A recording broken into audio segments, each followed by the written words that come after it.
মাঠ জুড়ে সবুজ গাছের ফাঁকে উকি দিচ্ছে গোলাপি আর সাদা ফুল।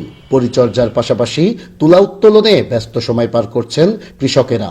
এবছর জেলার দৌলতপুর উপজেলায় প্রায় 2000 কৃষক করেছেন এ তুলার চাষ।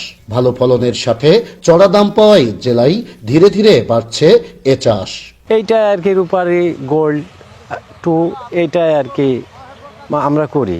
এই জাতটা মোটামুটি ভালো, শুকায় আমরা 15-16 মন হারে পাই। তো মোটামুটি যদি আবহাওয়া আরও কিছুদিন ঠান্ডাটা একটু কম পড়ে, তুলার মাথা পর্যন্ত ফল এসে গেলে বাম্পার ফলন হবে মনে করছি। এই তুলার আবাদটা যদি আমরা ভালোভাবে করতে পারি সেই ক্ষেত্রে আমাদের 20 থেকে 25 মন হারে হবে। কুষ্টিয়া তুলা উন্নয়ন বোর্ডের তথ্য মতে দেশে প্রায় 700 কোটি টাকার তুলা উৎপাদন হলেও কুষ্টিয়ার দৌলতপুর উপজেলাতেই উৎপাদন হয় 100 কোটি টাকার তুলা। চলতি বছরে কুষ্টিয়া জোনের আওতায় কুষ্টিয়া মেহেরপুর 2 জেলায় 4900 হেক্টর লক্ষ্যমাত্রার বিপরীতে 4895 হেক্টর জমিতে তুলা চাষাবাদ হয়েছে। আমার হলো 2 বিঘা আছে, প্রায় 40,000 টাকা হয়ে গেছে অলরেডি। আমরা অনুমান করছি যে হয়তো 13-14 মন হারে যেতে পারে।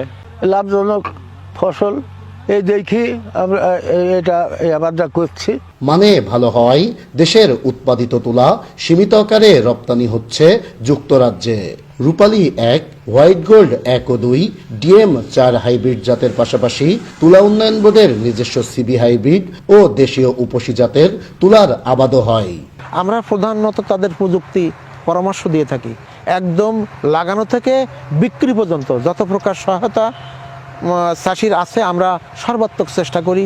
বিশেষ করে ভালো জাতটা তাদের হাতে তুলে দেই, উচ্চ ফলনশীল জাত, বিদেশ থেকে আনা জাত, সেই বাজারে আমরা তাদেরকে চয়েস করে ওই জাতটা নেওয়া যায় ভালো, আমরা এভাবেই করি। সরকারের সুদৃষ্টি ও সঠিক পরিকল্পনায় তুলা চাষ হয়ে উঠতে পারে দেশের অর্থনীতির গুরুত্বপূর্ণ খাত।